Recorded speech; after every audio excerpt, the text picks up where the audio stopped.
Okay, good evening, everybody, and welcome to the Beef Cattle Research Council's webinar on managing internal parasites. My name is Stacey Domalewski. I'm the Science and Extension Coordinator for the Beef Cattle Research Council, and I'll be your moderator tonight. The session tonight will last for approximately 1 hour, but may go a little longer depending on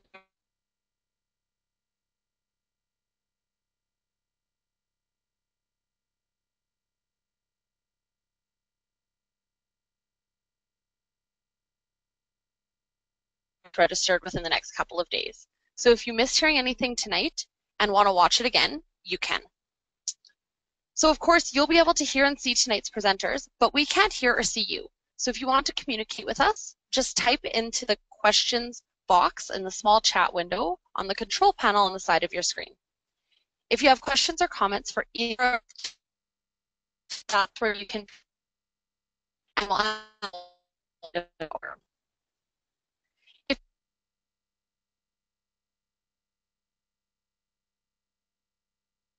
web.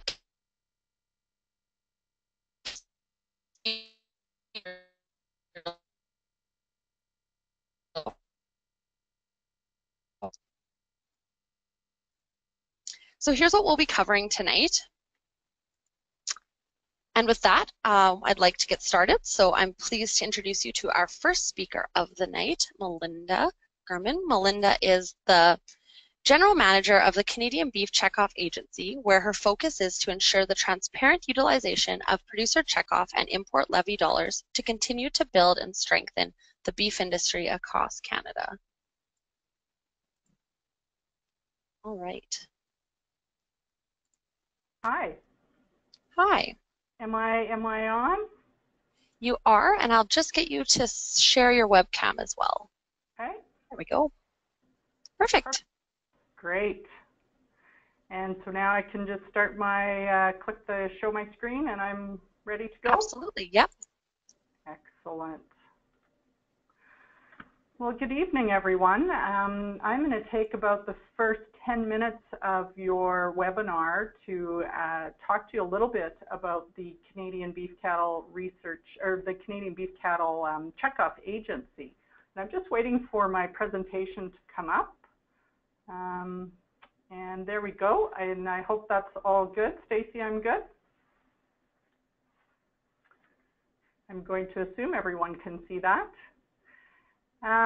So I'm the General Manager, as Stacey introduced me, of the Canadian Beef Cattle Checkoff Agency. I've been in this position now for about a year, and I was hired to ensure transparent oversight of your checkoff dollars that are sent into national groups for research and for marketing. So I'm going to just briefly go through a little bit of who we are and what we do. So we have a really long trade name, and I'm just hoping that once again everyone can see my slides and not just me. So our legal name is the Canadian Beef Cattle Research, Market Development and Promotion Agency. So that's our legal name. We actually operate under a federal act and a proclamation that allows us to collect checkoff dollars from producers across Canada for the purpose of research, market development, and promotion. Because that's a really long and hard name to say, we operate under a trade name, the Canadian Beef Checkoff Agency. And basically what we do is manage your national checkoff dollars. We've distinguished ourselves from some of the other groups that are coming on to collect national checkoff as well, to call ourselves, or to say the Canadian Beef Checkoff now instead of national checkoff. I'm sure you're used to hearing it as the national checkoff, but as other groups come online, we've distinguished ourselves now to say the Canadian Beef Checkoff. So that's who we are, and that's what we do, is to provide that oversight of your checkoff dollars. And just moving forward here. There we go. So as I mentioned, we operate under a federal act and a proclamation. In that proclamation, it dictates our board composition. So the board is made up of 10 primary producers from across Canada. with 2 from Alberta, as Alberta represents over 50% of national checkoff. We also have 4 processor packers on our board, 1 person representing imports and exports, and 1 representing retail and food service. So this board actually acts as the board for 2 entities. So the agency that I'm talking about tonight is the legal entity that is there to provide oversight on your national checkoff dollars. Internally, we have a division called Canada Beef, which I'm sure you're all familiar with, that focuses on marketing, market development, and promotion of Canadian beef. So this board of directors serves as the board for both of those entities. So once again, just providing you a little bit of background and focus in terms of what we work on here. We manage and administer your national checkoff dollars, currently at $1, with some provinces moving forward this year to $2.50. With that, it means we enter into agreements with provinces. So each province agrees to act as our collector of national checkoff, and they send it in to us here in Calgary, where we then allocate it to research or to marketing, depending on how the provinces choose to allocate your national checkoff dollars. We're also responsible for the reporting. A lot of this reporting comes under the proclamation and the Act. We've put forward a business plan every year to Farm Products Council of Canada, as well as we submit an annual report that is tabled in Parliament. So we manage and administer those checkoff dollars, and we ensure compliance of your checkoff dollars when it comes to the Farm Products Act and the proclamation that we operate under. And of course, to do this across Canada, it's important to establish and maintain a lot of positive working relationships with our core partners. Our core partners are, once again, Canada Beef and the Beef Cattle Research Council, who so generously offered me a few minutes this evening to present to you. And of course, one of the other main things that we do is ensure that we communicate value back to producers on the use of your checkoff dollars. And I'm going to touch on that briefly in just a couple minutes. Just to recap in terms of what happened this past year, we collected just over $6.8 million in national checkoff from across Canada. I mentioned earlier, Alberta has just over 50% of that, contributes just over 50%. Saskatchewan is following behind in second, Ontario, Quebec, Manitoba, and then our provinces to the east and the west. I mentioned also that provinces, when they send your checkoff dollars in, they allocate how they want those monies spent. So Alberta, for example, will send in their national checkoff dollars, allocating a percentage both to research and to marketing, going to BCRC and to Canada Beef. Each province has that ability to do that, and each province has a different allocation. But on average, what we saw last year with that $6.8 million collected in national checkoff, 65% went to marketing, 16% to research, and 19% to provincial investment. Some provinces do take back a small percentage of that to do some work on market development, promotion, and research within their provinces. I'm sure many of you have heard about the checkoff increase as we move forward with that across Canada. About 3-4 years ago, the provinces and the national groups came together to develop a national beef strategy. And the intention there is to collaborate to ensure that programming and services continue to improve and enhance the beef industry in Canada. When that plan was set out, it was recognized that operating on a $1 checkoff, which was established about 18 years ago, may not be enough to fully implement and fund that strategy. Thus, a couple of years ago, we went out and provinces worked with their producers, talking to them about the potential to increase national checkoff. To date, 7 out of the 9 provinces have made resolutions at their annual general meetings to increase national checkoff from $1 to $2.50. And as of January 1st, the first province has already done that. Nova Scotia is now collecting on the $2.50. I mentioned also the importance of us communicating value of your checkoff dollars. And I wanted to just give you a small update of where we are with that. This past year, we conducted a study to look at the effectiveness of national checkoff dollars being invested in national programs like Canada Beef and BCRC. This is the second of studies that we've done over the course of about 10 years. One was done about 5 years ago, 6 years ago, and now we've done this recent one. So over the last 6 years or so. But what we've seen in the second analysis is that on average, from 2011 to 2014, for every $1 invested into national research and marketing activities, we've seen a return on investment or a benefit of 14 to 1. So we've seen that increase from the last study that we did about 6 years ago, which was at 9 to 1. And while this is positive and we're seeing positive benefits in terms of the value of that $1 being invested, what it's also telling us is that we're still continuing to underinvest in the areas of research and marketing. How do we compare to our trading partners is always an important question that we get asked. And right now what we've seen, Australia and the US also do similar studies and look at the value of the checkoff investments in their countries. Australia's investment right now stands at about 6 to 1 and the United States at 11 to 1. But both have seen over the course of time the value of their checkoff dollars increase, and they've also seen a continued underinvestment in these areas. So this is an important area for us to continue to monitor to make sure that we're able to show value back to producers for their investments. In presentations, when I go out and talk about what the agency does, what I also talk about is what our core partners do, and I try and highlight some of the key successes or activities that they undertake. And tonight, since I'm presenting on a BCRC webinar, I don't think I really will go into much detail about them. Just that they'll continue to focus in those research areas that are of greatest value to producers, and the investments are significant in terms of continuing to advance producers' efficiency. Canada Beef, I'll just highlight one of the areas that they've focused on in the last couple of years. They've developed a beef center of excellence. And this center of excellence has shown tremendous value back to the industry. Being open, as I said, only 2 years, they've exceeded their 3-year targets already. The center brings in folks from across the globe, trade missions, people interested in Canadian beef, as well as working with companies both nationally and internationally. So they've added tremendous value to the industry as well in terms of their activities.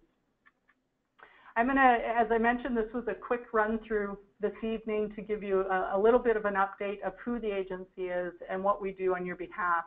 And I'd encourage you to sign on to our Gatepost, which is a monthly newsletter and a very short newsletter. It just highlights some of the agency's key activities, as well as some of the success stories from our partners like Canada Beef and BCRC. As well as you can follow us on Facebook and Twitter. So I'm going to end there because I know internal parasites is much more exciting than administration, and I'd be happy to be contacted at any time to answer any of your questions. So thanks, Stacey, and I'll turn it back to you. All right, thank you very much. So once again, if you do have any questions for Melinda, you can just type them in the chat window on the side of your screen so you don't forget them, and we will ask her them at the end of the hour. So with that, I'll turn it over to my next presenter, who is Dr. John Gilleard. He's a professor of parasitology and associate dean of research at the University of Calgary, Faculty of Veterinary Medicine. So he moved to UCVM from his position as professor of molecular and veterinary parasitology at the University of Glasgow in 2008. His research program primarily uses molecular and genomic approaches to improve the diagnosis and management of drug-resistant parasites in livestock and humans. So John, I just need you to turn your microphone off of mute and you can share your screen.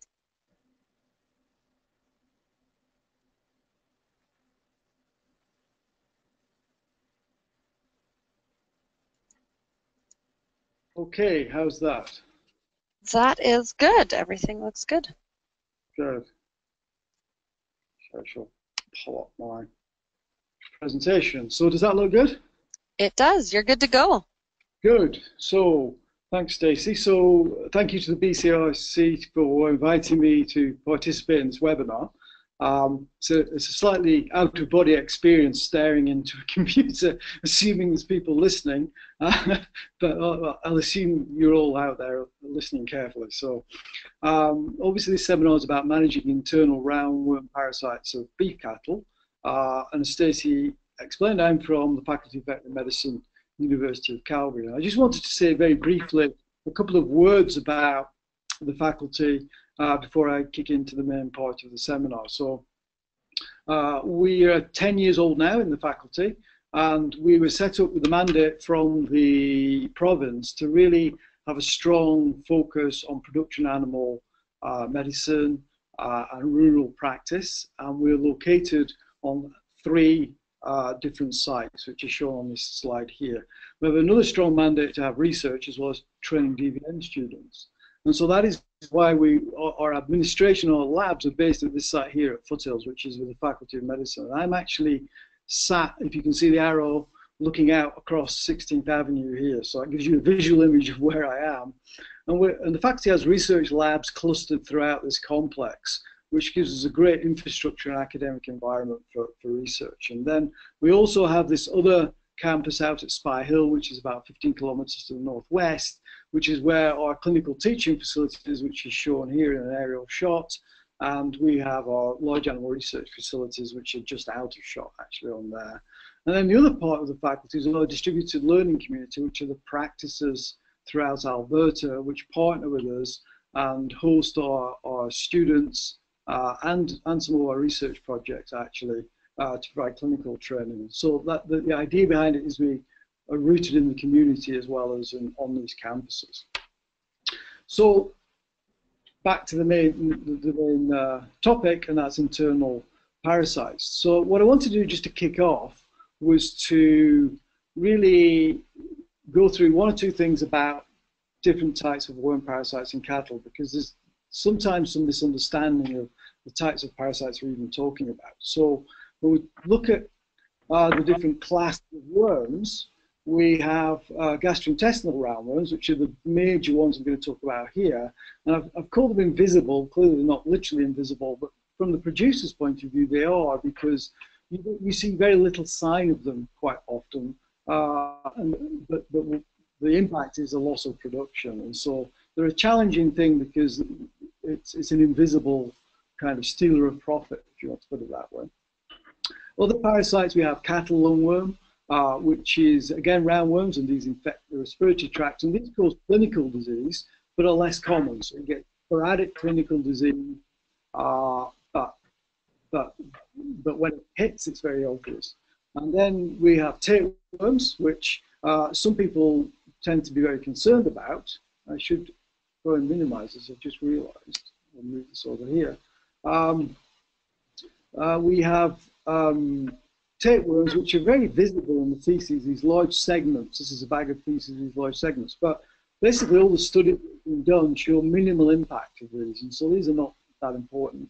And then the other group are the fluke, which are these smaller flatworms, which typically infect the liver. And the major ones across the world, such as the US and Europe, are not really present in Canada to any great extent. We have a specific liver fluke, the Parasitology magna, which is the parasite of elk and deer, which is sometimes it causes spillover infections in cattle, but the cattle is a dead-end host, and so we see these lesions in the liver, which, if you've ever seen them in the abattoir or on vets doing post-mortem, you see these black lesions. But again, it's more a visible thing, liver condemnation, rather than a production impact or disease. So what we're really talking about, oops, excuse me, what we're really talking about is these internal gastrointestinal roundworms. So really to understand these, you need to understand the life cycle, and I won't go into this in a lot of detail, but just to make a few key points. This is a very nice diagram that a very talented graduate student, Matilda Tomaselli, drew for me to illustrate the life cycle. And so I apologize for the horns, but that's always commented on. But what it shows is the adults in the gastrointestinal tract here produce these eggs which pass out into the feces, and these eggs then hatch in the feces to develop, to release these microscopic larvae, so they're not visible to the naked eye. And then these develop to these infective stages, which then eventually pass out into the soil and onto the pasture. And then some of these pass up onto the blades of grass, so to speak, where they're grazed, and then they're ingested and develop to the adult worms to complete the cycle. And so because a lot of this life cycle is in the environment and outside the host, these parasites are very dependent and affected by climate, so temperature and humidity, which leads to a lot of variability in their impact in different situations. What is also shown here are these major species, which there's a whole variety of them, but there's just one or two which are of major importance in Canada, which I'll come on to in a second. Another general point which is making is the fact that it's actually normal for livestock to have parasites. They're part of the normal gut flora, and when animals are grazing, they will have some level of infection. It's true of wild animals as well as domestic livestock. It's actually quite healthy for animals to have a low level of infection. And the modern husbandry systems that we use for grazing is really, is really what drives infection levels to get above a certain level. And so really in parasite control, we're not trying to eliminate parasites, which is effectively impossible, but to try and keep them down to a level where we don't see any disease or production impact. So within the beef production system, the real transmission occurs here at pasture. And so what we just have, excuse me a second, I'm getting some feedback on the through the speakers. I'm just going to put my headphones in actually. Oh, excuse me. I hope it doesn't look too ridiculous. Hopefully that's clearer, although I think I'm still getting feedback actually. No, that's not working, sorry. I'll carry on like this. So in the cow-calf system and stocker calves at pasture, that's where we get all this transmission. And that's where we worry about the effect of using dewormers and selecting for resistance. When we get calves entering feedlots, there is no transmission in the feedlot because these larvae don't survive in that environment. And so, of course, cattle go into feedlots with parasite burdens from pasture, which is why we treat with anthelmintics or dewormers, but there's no transmission in the feedlot. So it's a dead end for the parasites. So we're less worried about selecting for resistance there. The other thing which is important to understand is how infection builds up over the grazing season. So this diagram here is really showing the build-up of infection levels and larvae on the pasture over the years. So across the bottom here, the months of the year, and this is just a stylized diagram of eggs in the feces shown in green, and the larvae on the pasture shown in orange. And this pink area in the middle is where the temperature and humidity, etc., is conducive to the development of those stages, those eggs to the infected stages.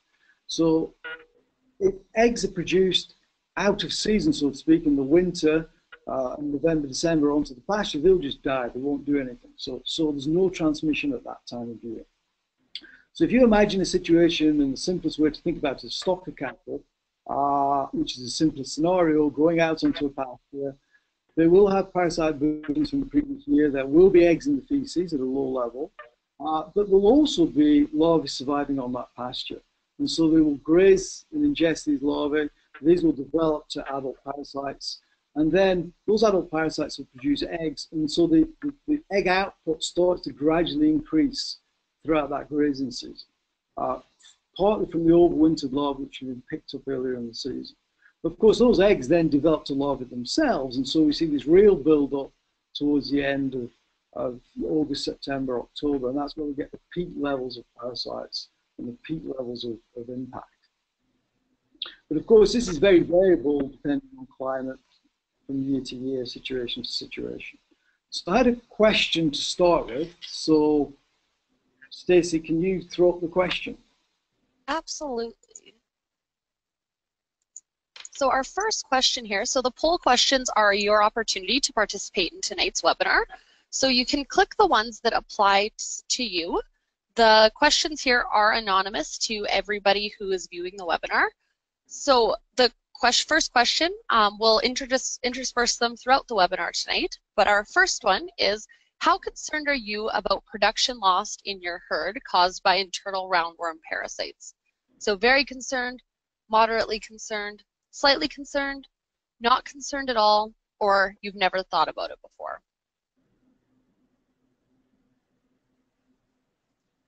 Give you guys a couple more minutes to get, or seconds here to get your votes in. All right, looks like we're close to everybody. So the results for this one, it looks like most people on the webinar, about 48%, say that they're moderately concerned. About 25% say they're slightly concerned, 21% are very concerned, and about 6% say they're not concerned at all. Okay, so yeah, that's kind of what I would have expected. I need to throw this back up. So yeah, there we go. So that's kind of what I would have expected, and I think that's a reasonable spread. So I suppose the good news of that, the awareness of the issues is reasonably high, which is good to see. So, you know, let's talk a little bit about impact then and what we know about that. So the major impact you see when you have parasite burdens, there's a variety of things, including affecting digestion, absorption of nutrients. But one of the biggest impacts is actually the appetite suppression that goes on. And so this will have an impact on grazing. And this diagram, or this aerial photograph is a great shot. It's from the USDA many years ago, and I don't even know where it came from, actually. It's Lou Gaspar, who's a parasitologist at the USDA, has passed this on. But it really shows, it's a really good visual of what happens. So these are 3 different pastures, and the middle one is where the cattle were treated with anthelmintics, and the 2 adjacent ones are where they weren't. And so the stocking density in each case was the same. And what you can see is the amount of grazing that happened on that pasture where the parasite control was done with anthelmintics is significantly greater than the others. And so you can imagine the weight gains of animals doing that much more grazing is significant. And so that's, you know, as I said, the major impact, as well as nutrient absorption and digestion, is this appetite effect. And so how does this translate to money? Well, you know, it's estimated in the US it's about $2 billion per annum. In places like Brazil, where it's even more of an issue, it's about $7 billion per annum. And Europe is kind of similar orders of magnitude in terms of the estimates. But again, I go back to the point, it's subclinical disease. It's animals which don't look sick, they don't look necessarily in terrible condition, but they're just not gaining weight at the same rate. And so there was a meta-analysis done from the University of Iowa a number of years ago, about 10 years ago now, looking at the economic value of using anthelmintics across the whole production chain in beef cattle in the US. And you can see these figures here in terms of the cost per head. The value of the anthelmintics in terms of production gains and benefits was somewhere almost 3 times that of growth hormone implants. So that gives a kind of feel for it. Of course, the parasites have impacts at different parts of the chain, from fertility and lactation in adult cows through to weaning weights of calves, through to production gains of stocker and ultimately feedlot cattle. And so the biggest impacts we see really are in stocker cattle and weaning weights of calves in terms of where you get the biggest benefits. The other thing I wanted to point out very quickly was in different regions of the country, of course, and or the continent, we get very different parasites. And so this is just a diagram to illustrate the parasite species you see, which are color-coded here, in herds across Canada, in herds across parts of the middle parts of the US and southern US. And this was an animal funder study that we did, and really each bar on this bar chart is a different herd of calves come towards the end of the grazing season, first season calves.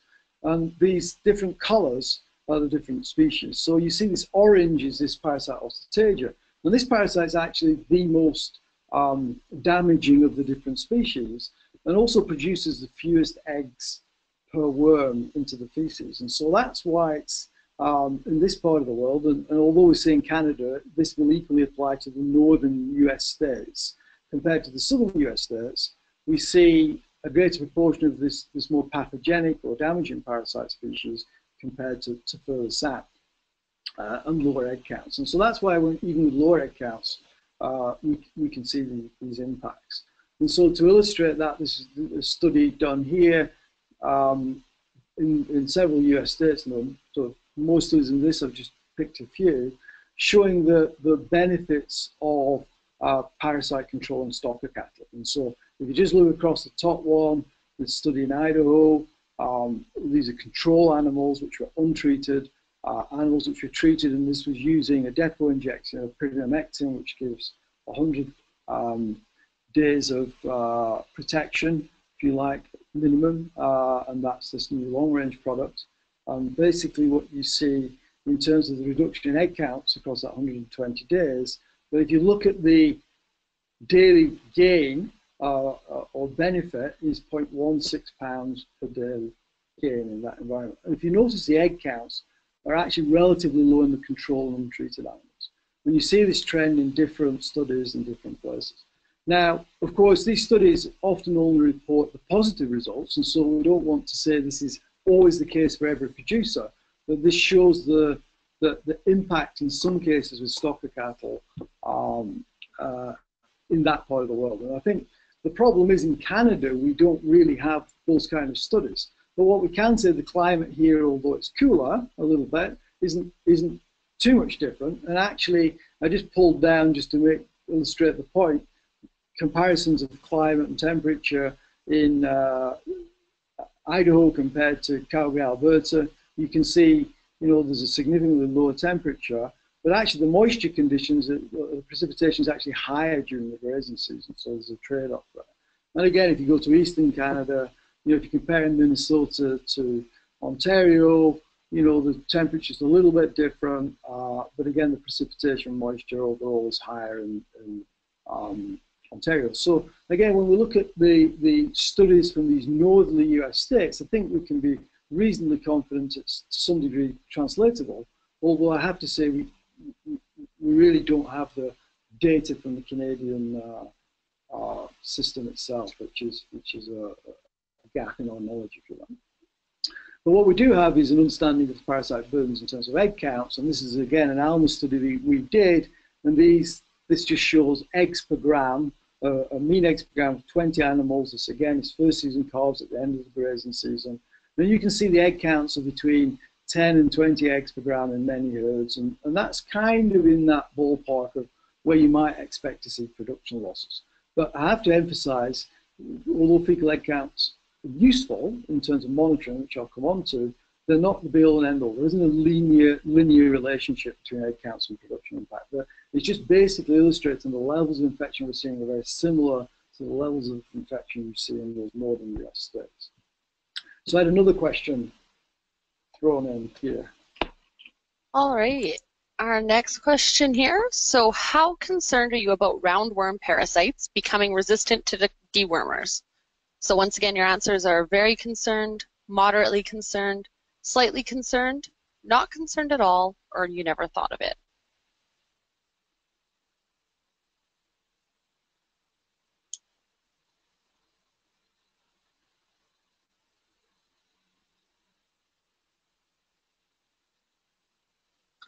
All right, it looks like we've almost got everybody here, so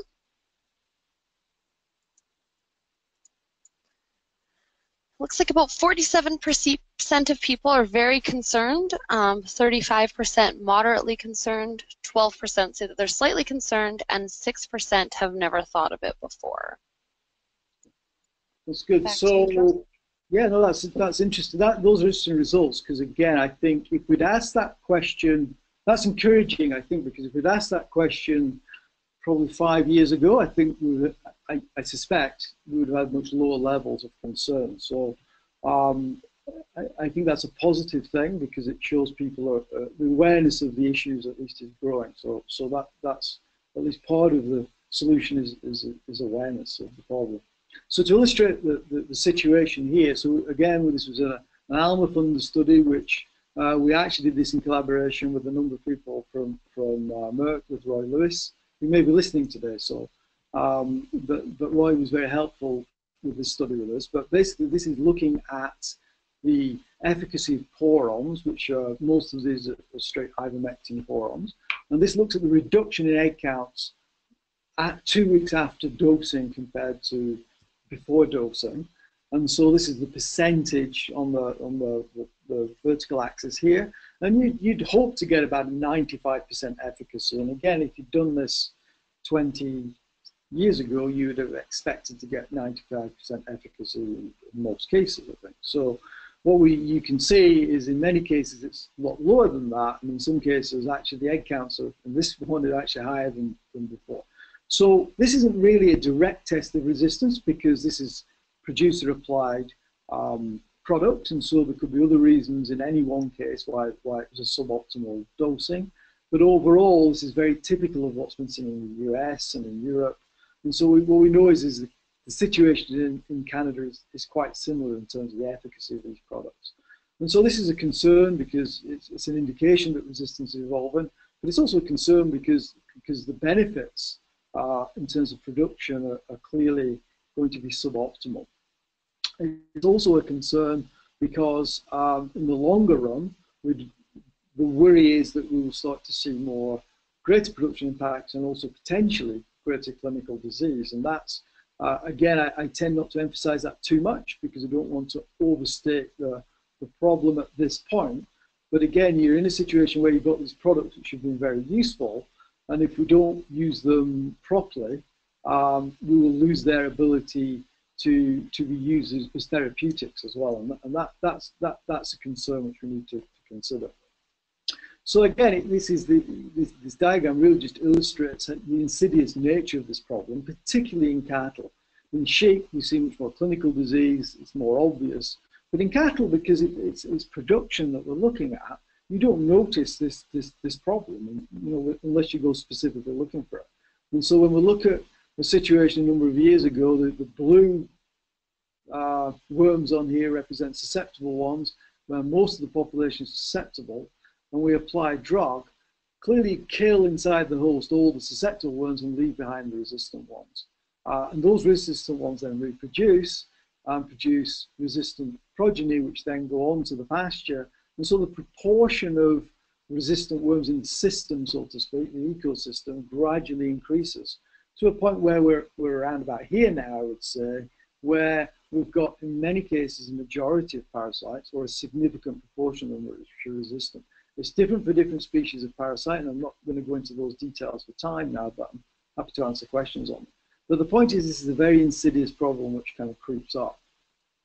And so hopefully it's easy to make the case that the current system is not very sustainable, partly because it's not very effective, and that will mean that production is impacted already. But it's not sustainable because it's only going to get worse as we continue on in this vein.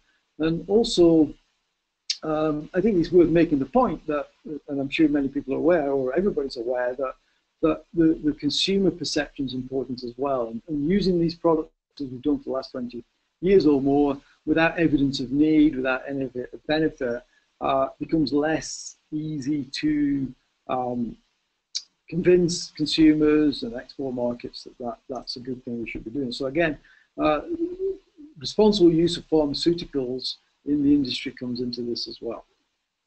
So that's the situation. So I've tried to summarize the situation in this kind of two cartoons. On the left-hand side really is what we've talked about so far. What's the problem? And I think that's a difficult thing to present because for most people, listen to this webinar, you've got way too many things to think about and worry about to have this top priority, to change your management practices, to sort out for this kind of nebulous idea that this is gradually getting worse and worse. So I think it's a challenge to try and get producers, quite understandably, to change practice simply because of this kind of long-term problem. But I think that the other way to look at it is right now that because parasite control is not well targeted, we're actually also losing money through that. And so by improving parasite control, we should be able to improve profitability, but at the same time, if we do it in the right way, make it more sustainable for the long term. So I think that's the kind of philosophy that we're trying to do with advice about management. So what I'm going to go through very briefly, because it can only hit the highlights, are these different aspects of management which can help improve the situation to move to a more effective and sustainable control. So we have grazing management, monitoring, effective or responsible use of dewormers, biosecurity, and what I mean by that is avoiding buying in resistant parasites, and this last thing of targeted selective treatment. So I'll start off with grazing management, and again, I can't say a lot about this, and many people listening to this will know way more about grazing than I do, but specifically from a parasite point of view, there's a number of key points to make. So one of the things is that where the parasites are on the pasture, most of the parasites are actually in the bottom part of the pasture. So when you think about that, if your grazing management is such that you are not close grazing and that you've got rotational systems where cattle are moved before you get to a situation like the shown on the left here, you can have you're going to minimize the impacts immediately right there. So again, your risk factor and requirement to use dewormers will very much depend on which of these situations pertains to your system. And if so much as it's possible to move towards the system on the right, the better parasite control will be. And of course, everybody's in a different situation. And this is one of the things I want to emphasize is one size does not fit all. At the moment, the industry as a whole are tending to use a kind of blanket approach to this. But clearly, those who are doing intensive grazing are at greater risk of production impacts than extensive grazing. Although it's never quite that simple because, of course, parasites are not evenly distributed across pastures. And so cattle are spending a lot of time in a single part of the pasture where it's water sources, etc. Then you can have this aggregation of parasites in those areas. So those are the things to think about as well.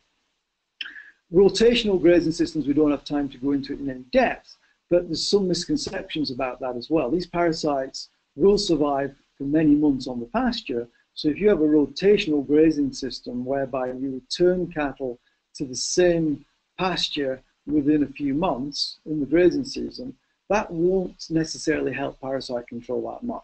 Whereas if you're resting a pasture after you remove the cattle until the following grazing season, that's much more likely. But obviously that latter situation is not as common as the former. So there's a lot of things about grazing management that you can think about in terms of not relying so much on the drugs. So I've got another question now, Stacey.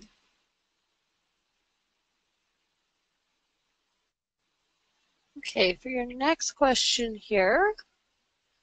So when was the last time you had a parasite egg count performed on fecal samples from your herd? Within the last year, within the last 2 years, 5 years ago or more, never, or what is a fecal egg count?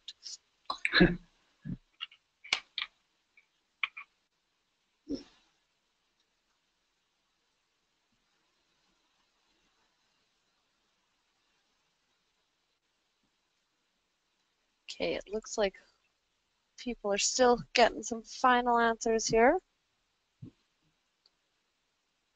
All right, so about 20% say within the last year, 14% the last 2 years, 5% say 6% say within the last 5 years or 5 years ago or more. 59% say never, and there's 2% that are asking what is a fecal egg count, which I'm sure you'll answer for them. Yes, that's a good. So actually, that's an interesting result because there's good news and bad news in that result. I mean, the bad news, I guess, is a lot of people not ever doing it.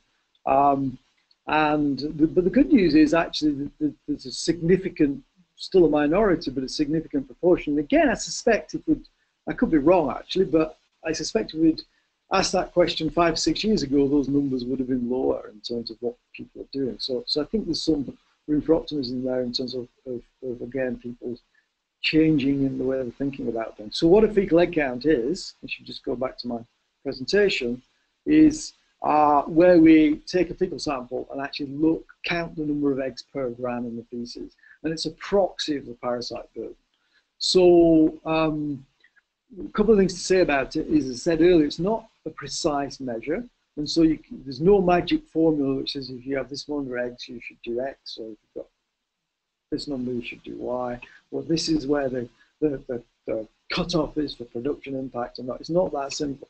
But what it does do is it gives you an indication. If you do it on a regular basis all the time, you'll build up an understanding as to where you are in terms of likely impacts overall. So really, it's a very simple thing to do.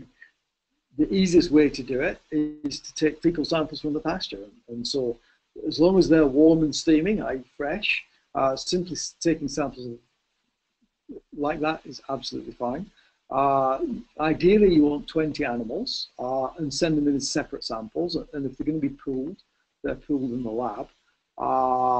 So don't pool them yourself, just send them as individual samples. And they should be kept cool but not frozen. But actually, when you take a sample and put it in a bag and seal the bag so there's very little air in it, it's actually very stable. So even in room temperature, even in moderately warm conditions, those eggs will stay fresh, not develop. And so it's actually relatively robust from that point of view. The cost is an issue for some people, but again, I think there's lots of opportunities to do this in a much more cost-effective way, and I think we can talk about that in more detail another time, or I can answer questions on it. Again, when do you sample, what do you sample? Again, we can go into that in more detail, but basically the simplest way to look at it is, if you go back to that diagram of where the highest burdens are in terms of the time of year, it tends to be in the fall.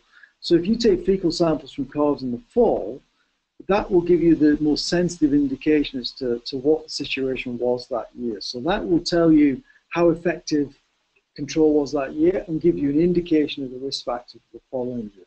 And again, it's not perfect because it's a little bit retrospective and then projecting into the future, but it's nevertheless probably the best way you can use these to over time to assess that risk. And again, I think we need more interactions between veterinarians and producers to actually build up pictures for a particular producer over time in terms of how to interpret that data. So in terms of, I would like to go on to effective and responsible dewormer use, and I'm going to rattle through these quite quickly because again, there isn't a lot of time to go into detail.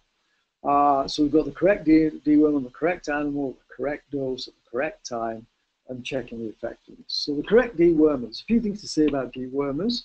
There's a limited drug tox in cattle. We have two major drug classes, the macrocyclic lactones, which are the mectins, like ivermectin, doramectin, aprinomectin, moxibectin. And these are typically the porons, although they are injectables. And these control both internal and external parasites, which are why they're very popular. Also, ivermectin, as I'm sure most people know, is very cheap as well, which has driven use. The other class are the benzimidazoles, such as fenbendazole, albendazole, and these are only active against internal parasites. And so I would say the use of these is increasing as the awareness of the resistance to the ectins, the ivermectin group, increases.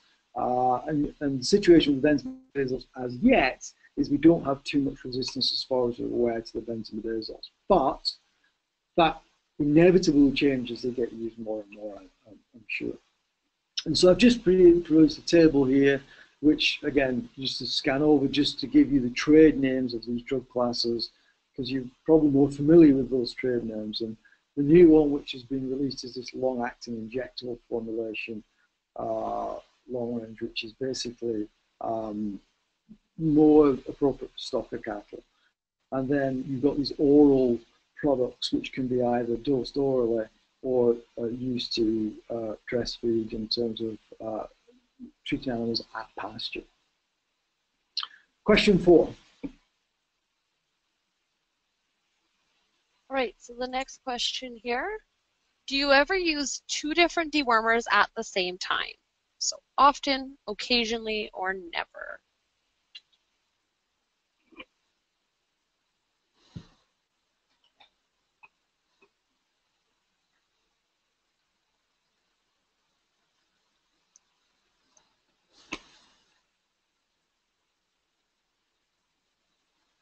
All right, it looks like we've got almost everybody here. So about 6% say they often use 2 different dewormers at the same time, 12% occasionally do, and about 82% never do. Okay, so that's a very interesting result. It doesn't surprise me. I kind of guessed that would be the answer, but it's actually, this is one of these counterintuitive situations, I think. So you might imagine somebody like myself would probably say, well, using 2 wormers at the same time is bad. We don't want to use too much wormer. We're trying to reduce usage. But actually, using combinations is a good thing. And I'll explain that for 2 reasons. But when we're talking about combinations, we're talking about these 2 different classes. The benzimidazole class, which, if you refer back to that table, things like valbazam and Safeguard, combined with one of the ivermectin type products. And the reason it's a good thing is because we know there's resistance to ivermectins, it actually maximizes effectiveness, so it gives the maximum production benefit, potentially, and best control at that time. But equally importantly, actually, it slows down the development of resistance. Using two different drugs with 2 different modes of action, actually one drug protects the other. So if there's parasites resistant to one and not the other, then the second drug will get those parasites. And there's lots of research, lots of modeling studies in different systems, mainly in sheep, but a little bit in cattle, showing that this combination is likely to slow resistance. So this is one of these win-win situations where you can maximize effectiveness, but also it's not bad practice, put it that way. Of course, there's practical issues. You can only do it when you're processing animals. But you know, to put the thought out there, if you're processing animals and treating with dewormers, you should maybe ask the question, should I be using a combination here? And I think that's, if people start to instigate that, I think that would be a step forward in terms of good practice. So the correct animal, again, I don't have time to go into details of this, but basically it's just making the point that the different class of animals have different needs and there's different issues with them. And again, it's working with your veterinarian to discuss those specific aspects. The correct dose, underdosing is a risk, and what I mean by underdosing is giving too little drug at that moment in time in terms of the dose. And so dose ideally should be based on weight, or if not the individual weight of the individual animal, targets the heaviest animal in the group. Because these drugs, these particular drugs, or dewormers are very safe, and so an animal which is overdosed by 1.5-fold or something like that, that's not a major issue. Of course, I have to make a caveat, that's not true of all drugs, obviously, but for these particular dewormers, that's the case. And so keeping the dose high, again, minimizes the development of resistance. Question 5, final question. Okay, our final question here. Which statement most accurately reflects your use of dewormers or porons each year? So for cows and or calves. Usually just once in the fall, usually just once in the spring or early summer, usually in both in the fall and in spring and early summer. It varies from year to year, and I rarely or never use dewormers or porons.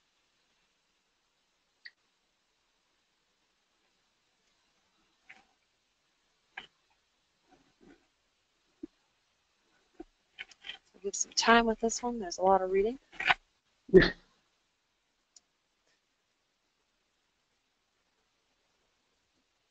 Okay, it looks like we have almost everybody here. Okay, so that's yeah. Go ahead. Yeah, that's really interesting actually. So again, You know, that's yeah. I would have predicted that more people were doing it just in the fall than in both the summer and the fall. So whether that's a change in recent years or not, that's interesting. So anyway, so let's explore that issue in terms of timing. And again, you know, the problem with talking about parasite control in the beef industry is you have to recognize that there's a limitation about timing that producers are just stuck with in reality, because you process animals at certain times. You know, you're not going to change that specifically for parasite control. So we're kind of locked into these times to some degree, other than the pasture treatments, as we'll briefly mention. So if we look at the fall, I think the thing to say about fall treatments is that we cannot now assume that they also provide good roundworm control. And I think that's why I indicated some surprise, because I think that in the past, that my impression has been that people have tended to think that way. We treat with ivermectin in the fall for ectoparasites, but it's good because it also helps control the roundworms. And that's been the mindset. And I think that really isn't the case. It probably never was the case to some degree because of the timing, but certainly now with this issue of lack of efficacy of the drugs, it's not the case. And so the thing to say about fall treatment, and again, I use it to emphasize that point again, I think we should be thinking about using combinations in those situations where we think roundworm control is necessary. And I think that's, again, going back to this risk factor.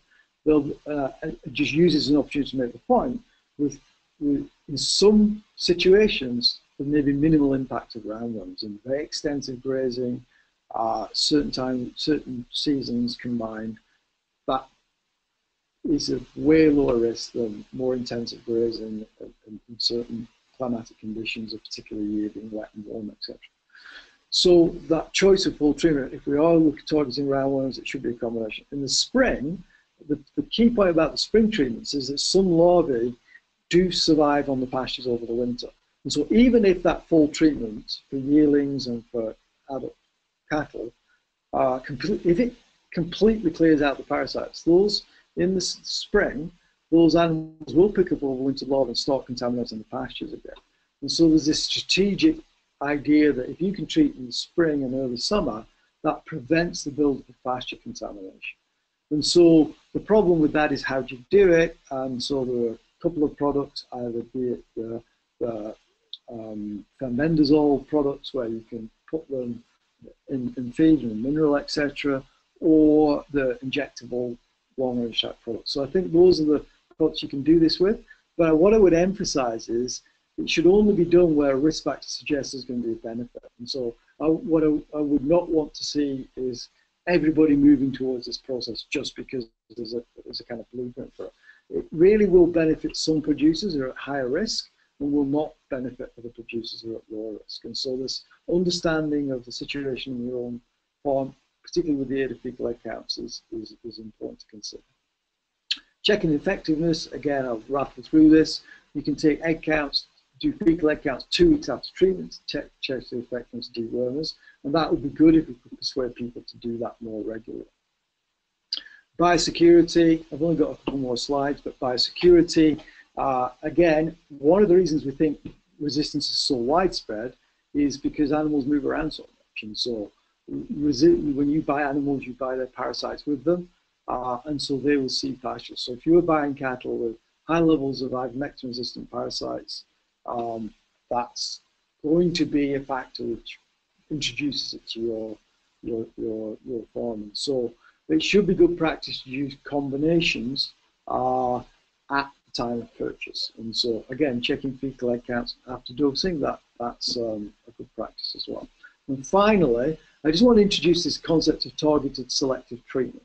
And this is making the point that parasites are not evenly distributed across the herd. So if you look at 100 cattle, they're not all equally infected. In actual fact, it's a very broad rule of thumb I've given, but 80% of the parasites are about 20% of the animals. And so when you think about that, we treat all animals the same, but actually it's a particular subset of the animals which are going to contaminate the pastures and going to have the biggest impacts. And so the problem is we don't know which they are, and we can't do fecal egg count real time to make a treatment decision, but leaving some animals untreated actually reduces the selection pressure of the drugs. And so one of the things which is being suggested in a number of countries now is it's good practice to leave 10 to 20% of the cattle untreated, and the most practical way to do that is to take those animals in the best condition and not treat those. So when you're treating the herd, leave 10 to 20% of the best condition untreated. You would predict it to get minimal negative impact on production, but in terms of reducing selection of the drug on the parasite population, it should reduce the selection a lot less. And so again, if we're looking at sustainable approaches, that's something that we should think about. So final slide is just the take-home messages. There's a lot of information I've kind of thrown around here, but basically one size doesn't fit all, and the risk assessment is important, particularly when we're talking about those spring treatments. Is it really necessary? Some producers will get, I suspect, a significant benefit, other producers not. Monitoring the fecal egg counts of the foals is a useful guide. Grazing management is important. This combination of two different wormer classes is something that the industry should be thinking about. This leaving of 10 to 20% of animals untreated in the group as a whole is something we should be thinking about. Treated purchase stock and checking the effectiveness of dewormers. So if those are the kind of key take-home points to consider when discussing parasite control with your vet, then that's hopefully some things to hold on to. So that's me done. All right. Thank you very much for that presentation, John. So now we'll open it up to questions.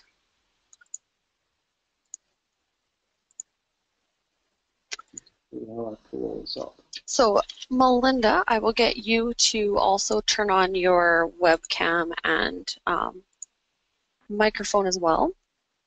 So if you do have any questions, please type them into that chat box on the side of your screen. If your control panel has closed, if you're not seeing it there, there should be a little orange arrow.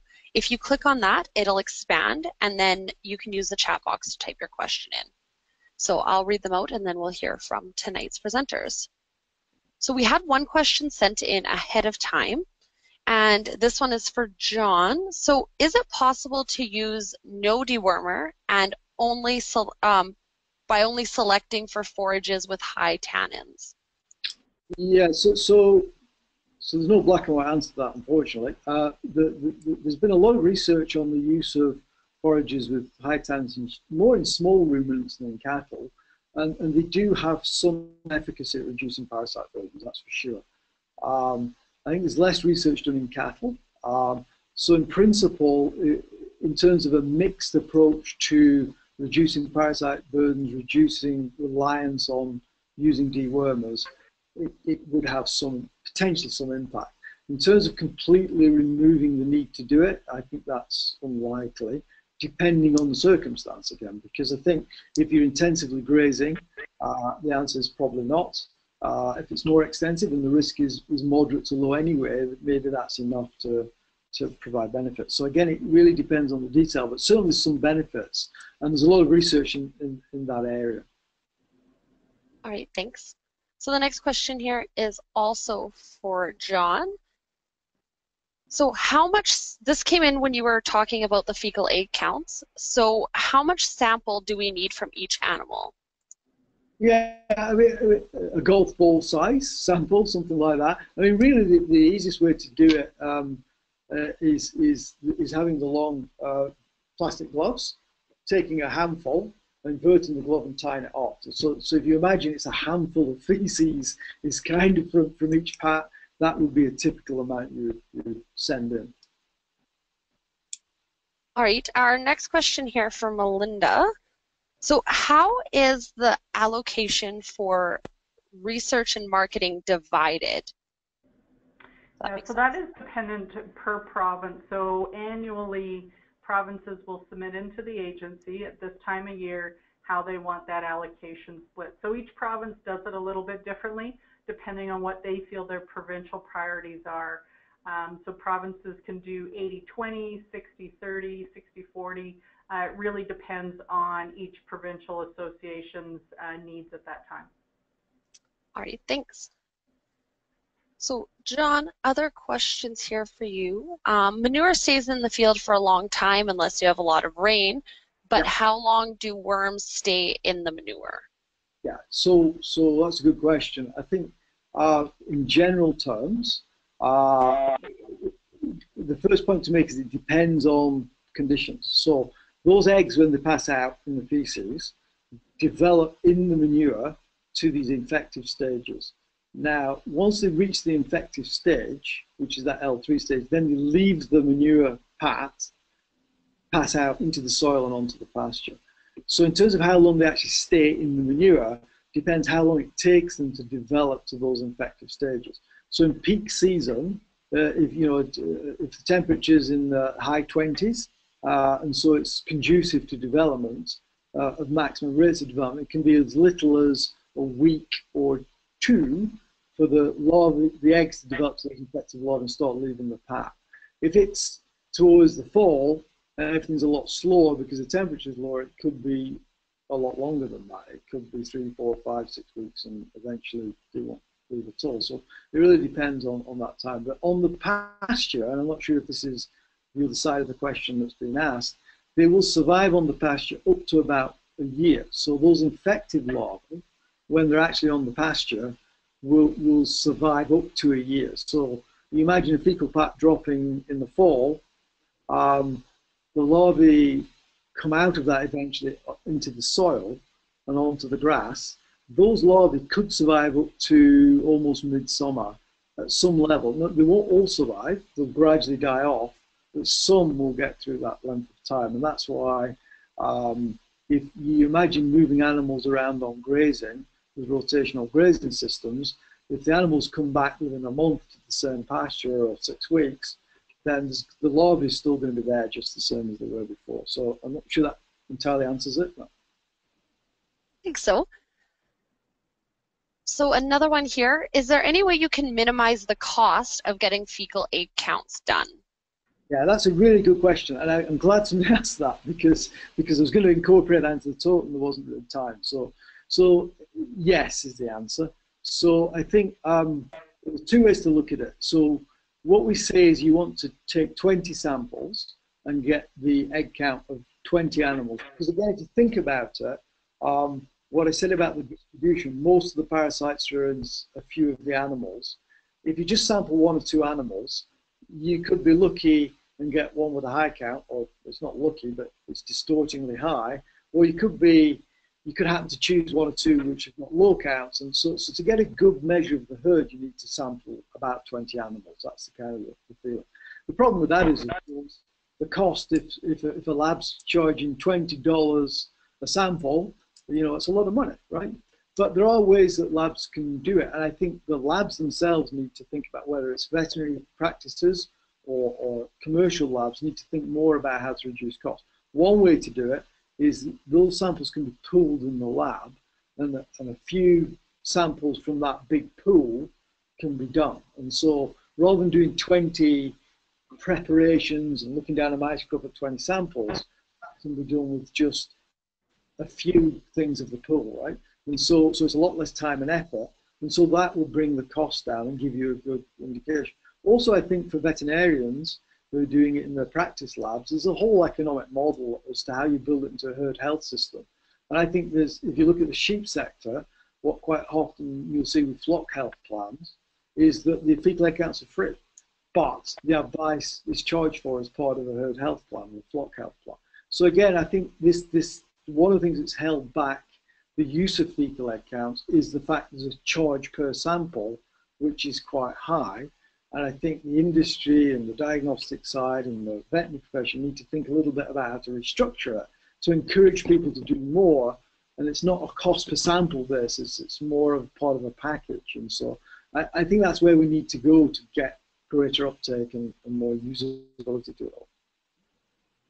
All right, so we're starting to get down here on questions. So if you do have any questions that you would like to ask either of tonight's presenters, please type them in at the chat window. I have a couple more here, but if we don't get any in before that, we'll end there. So are there any, this one's for you again, John, are there any alternatives to fecal egg counts for checking effectiveness of dewormer treatment? I can give a very short answer to that, and that's no. So yeah, there's not. Unfortunately not. So really, and again, it's a point I make in other arenas, that if you look at the diagnostics of these parasites, it's barely changed in decades, right? And so the application of new diagnostic technologies hasn't really happened. And so, you know, there's lots of scope for research where we have better markers of parasite levels, but we just don't have them. And so we really are stuck with taking a fecal sample before treatment, and a fecal sample after treatment, and looking at its reduction in egg count. And that's the only way it can be done at the moment, effectively. All right. A next question here is for Melinda. So with provinces increasing national checkoff, will we also see an increase in the import levy? That's a really good question. And right now the import levy is at $1 per kilogram equivalent product coming into Canada. We're able to move forward on an increase to the import levy once we have national treatment. And national treatment means we have producers across Canada paying the same amount. So once we have all provinces collecting the same amount on the national checkoff at $2.50, we'll be able to move forward on an increase to the import levy. All right, thanks. So we're getting lots of questions in here, mostly for you, John, just to let you know.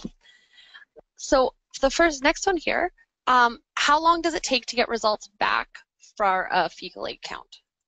Yeah, it depends on the lab. I mean, in theory, you can turn them around within 24 hours. In practice, it may take a day or two. Having said that, though, I think when you think about the way we're using them, the problem is it's not a real-time decision. You know, we're not in a situation where you're going to take a sample, get an egg count, and immediately do something. It's more of a management tool to assess how well assess your overall risk, assess how good your control is. And so again, if you imagine something calves in the fall, then it gives you an indication as to how good was parasite control this year. Do I need to rethink about what I'm doing? So the time in terms of getting it back 24 hours, 3 days, to me isn't a critical issue. Others may disagree, and I'd be interested in comments on that. All right. Next question here. Have you heard of adding garlic powder to loose mineral to control parasites, and does it work? So yes and no. So yes, I've heard of it, and no, there's no evidence that it works at all. And most of some of these alternative approaches really are not backed up by much. The exception, the legumes with tannins, that's one where there is evidence that it works well, but the garlic thing, it has no clinical impact in terms of all the trials that have been done. I mean, another example is diatomaceous earth, and people may have heard of that, and I often get asked that. But if you look at the trials that have been done, there's no real convincing efficacy of those approaches, unfortunately. All right. Next one here. Are there any natural pathogens that limit roundworm survival? Yes, there are. Unfortunately, they're not a stage that can be used in biological control commercially, but there's an interesting group known as nematode trapping fungi. So what these are fungi which will grow on fecal pads, and they'll actually predate on nematodes. And so what you see is quite fascinating. You see these webs of fungal hyphae which will actually trap the larvae in the fecal pad and kill the larvae. And so there's been trials over the years, actually, probably the last 20 years, and some of them have been quite effective. So this is one where there's some efficacy, where you can dose, and it's been done more in sheep than in cattle, but I think it's been done in cattle, but it's certainly been done quite a bit in sheep, where you can dose with the spores. And so you can give capsules with spores, and then when the feces is produced on the pasture, the spores develop and they will kill the hyphae develop and they'll kill the larvae, and that reduces pasture contamination quite significantly. And somebody tried to commercialize it for sheep in Europe actually, and it never quite took off. But so the potential for biocontrol is there. It's another of these research and development issues, I think. Okay. Do eggs survive in manure piles over winter?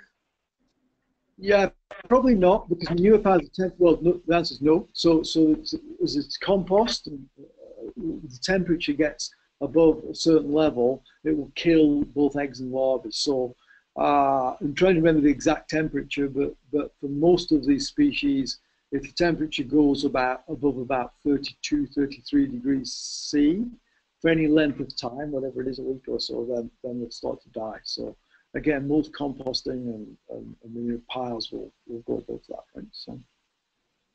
All right. So for sending samples to the lab, can you use any lab, or are there certain, or does it have to be a specific lab? No, any lab. I mean, I think there's a number of labs that will do it. And again, if people are unsure, if they speak to their vet, many vet practices will do it as well. Some of the large vet practices will do it in the house. So again, there's a variety. There's at least 3 commercial labs I'm aware of will do it. And as I say, speaking to your vet, they'll either do it in the house or point you in that direction. Okay. I've only got 2 more questions here, so if you do have a question, get it in quickly. If not, we'll end there. So the next one is from someone who says they've been a little concerned about summer dewormers and their effects on beneficial insects such as dung worms. Any thoughts? Yeah, and that's a very good point as well. Dung beetles is the thing which ivermectin, because ivermectin particularly has a very broad spectrum. You know, it affects ectoparasites, lice and flies, as well as endoparasites, and it also affects all sorts of invertebrates, right? So the big one is the dung beetles, and breaking down of fecal pats by dung beetles is an important part of the ecosystem, and actually has an effect of apparently reducing methane production as well.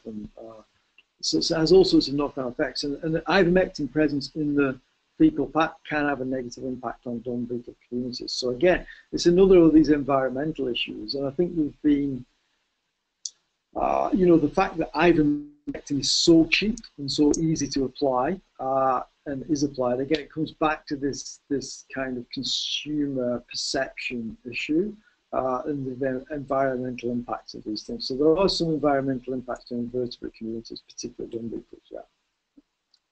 Okay, and the last question I have here is kind of an open-ended question. The question is, what about lice control? And then they followed it up afterwards saying that they've used some of the products that you'd mentioned, but still have cattle that are scratching with biting lice.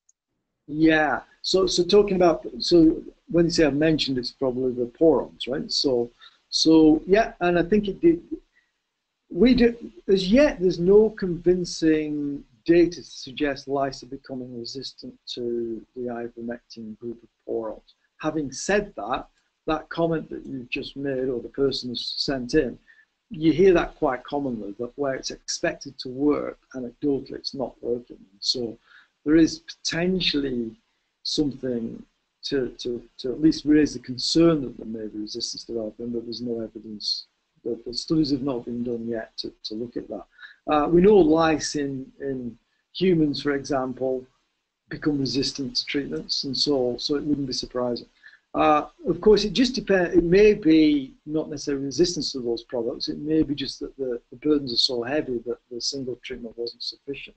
And so there are other products, things. So the pyrethroid poron insecticides are an alternative. So there are alternative things like Silent and Boss and these things that people have heard of.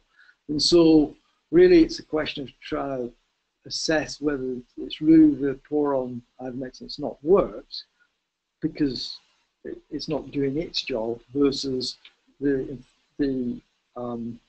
levels of infestation are sufficiently high. So again, if animals are heavily infested and in crowded conditions, a single treatment with a poron may not be sufficient anyway, and the lice come back right, quite quickly, potentially. So yeah, so again, I would seek advice on that, but there are alternative products if that if you decide to go that direction.